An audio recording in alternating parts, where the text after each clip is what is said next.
All right, I'll be honest. Most mornings I don't wake up and immediately think, what do I want to do with my life? I wake up, grab my phone, and do the same little ritual. Check my bank account, scroll on Facebook Marketplace, check my messages, and maybe respond to that one email that's been plaguing me for days. And all that before I get out of bed. Now what scares me is how familiar that feeling is. I've been addicted to real substances in my life and battling drug addiction hard. I know what it feels like when your brain is subconsciously reaching for the next hit before you're fully awake. The only difference now is it's coming from my cell phone. Now, I know I'm not the only one doing this, right? We're all juggling school, some sort of work, family stuff, Canvas, group chats, TikTok, IG, and those quick check-ins that somehow turn into a 20-minute scroll, if we're lucky, and that doom scroll. God, we know about that. Most of us wouldn't call ourselves addicts, though. But all these little habits are quietly deciding how focused we are in class, how we sleep, and how burned out we feel at the end of the school week. And I'm not just talking to you from outside looking in.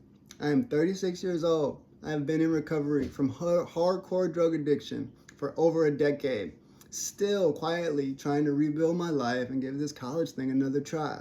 Now, I felt my brain get rewired by substances, and lately I've been noticing the same compulsive patterns with my phone. I started digging into what mental health studies are saying about social media and smartphones, and honestly, it lines up with exactly what I've been feeling, even more than I'd like to admit. Because our constant compulsive phone and social media use is overloading our brains with dopamine and quietly wrecking our attention spans and overall mental health. We need to start treating our phones like the real-life addiction risk that they are. So, as a first step, I'm asking us as a class to try a simple 48-hour dopamine reset. I'm going to do these 3 things. First, I will show you how apps are designed specifically to keep us stuck in that dopamine loop. Second, I will connect that loop to not only anxiety and depression, but also ongoing sleep problems and the shortening attention spans of people our age.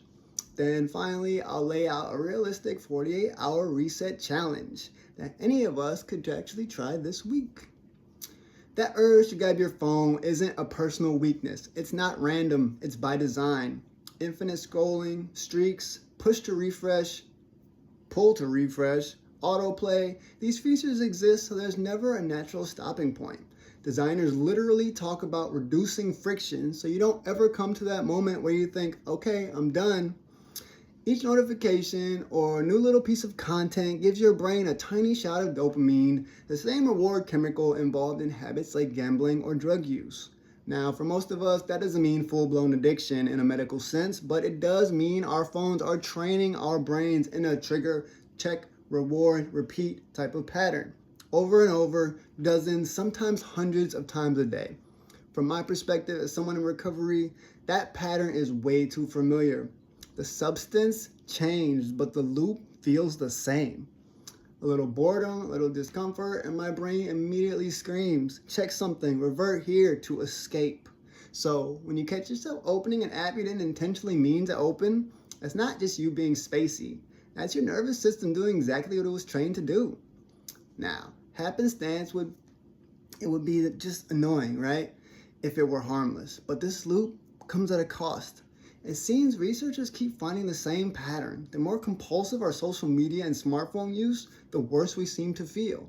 A 2023 review of studies on social media use found that heavy or problematic use is strongly linked to higher anxiety, more depressive symptoms, and increasingly worse sleep. And a 2024 study of college students just like us looked at smartphone dependence specifically. Students who are more dependent on their phones have much poorer sleep quality and more negative emotions like anxiety and depression, which is the exact combo that lets us just drag into class every day. Let's be honest. We don't need a lab to feel that. You stay up doom scrolling, your sleep gets choppy, roll into class fried, and your attention span is completely shredded. And then we wonder why everything feels heavier and more hopeless. For some people, like me, already carrying real addiction history, stress, grief, whatever it may be. I'm basically pouring gasoline onto a brain that is already way too sensitive. I know some of you can feel that too. That constant buzzing in the background, like your brain never fully gets to power down. So, if the loop is real, damage is real, and the question begs, what can we actually do about it that doesn't involve throwing our phones in the Willamette River? That's what I want to do half the time. Okay, I'm not asking anyone here to become a monk or go back to the flip phones by 2026, but I would like to try an experiment. A 48-hour reset to see how our brains feel without the constant trickle of that social media. I'll lay out the plan and invite you in. Step 1, pick your 48-hour period. Any 2 days between now and when school starts again. Maybe a weekend, maybe your days off of work if you're feeling brave. Step 2, define what's off limits for you in that 48 hours. No TikTok, Instagram, Snapchat, X, Facebook, infinite scrolling on YouTube. You can keep your text messages, your calls, your maps, Canvas, of course, and your email. The basic life stuff and school stuff that we all need. This is not a purity contest. It is a social media detox, okay? Step 3, make it harder to cheat. We all know ourselves the best. So before your 48 hours start, remove the main social media apps from your phone's home screen, or at least just log out of them. And then put them in a folder that says no, or whatever. That's what I call mine, whatever you want to call it. Then turn off your non-essential notifications so your phone isn't vibrating and dinging at you every 5 minutes, all right? Step 4, give your brain something else to reach for when you feel that impulse. Have 2 or 3 backup options ready to go at a moment's notice. Mine are go for a 10-minute walk, journal how you're feeling, text a good friend instead of scrolling strangers, and then maybe actually sit in the boredom for a minute or 2 and see what thoughts show up. Lastly, step 5, pay attention to the experiment. Jot some things down that you notice.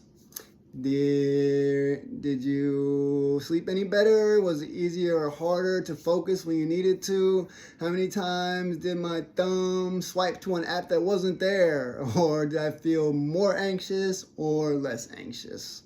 Best case, you feel 10% calmer, more present. Worst case, you hated it, and then you know that you have a real problem. Okay. Look, this isn't about shaming anyone's screen time. It's about getting curious about this tech world that we're living in. Tonight, we've agreed that our phones and apps they contain are deliberately designed to keep us in a dopamine draining loop. That loop is linked with real mental health costs. More anxiety, more depression, and worsening sleep, especially for college students and young people. A simple 48-hour dopamine reset as a realistic way to see what life feels like when our brains aren't being yanked back and forth by apps and notifications.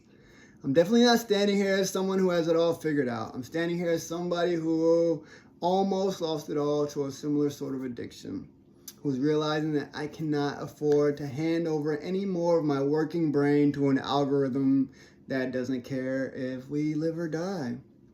So my challenge to you and to myself is this. Sometime in the next few weeks, pick your 48 hours and try the reset. Just see what happens. Maybe nothing changes, or maybe for the first time in a very long time, you notice that your mind feels like it's not constantly chasing the next hit. I know we can't control the entire dopamine drained world that we live in, but for that 48 hours, we can control whether we continue to feed into it. No pun intended. Hey, give your brain that breath of fresh air. And thank you.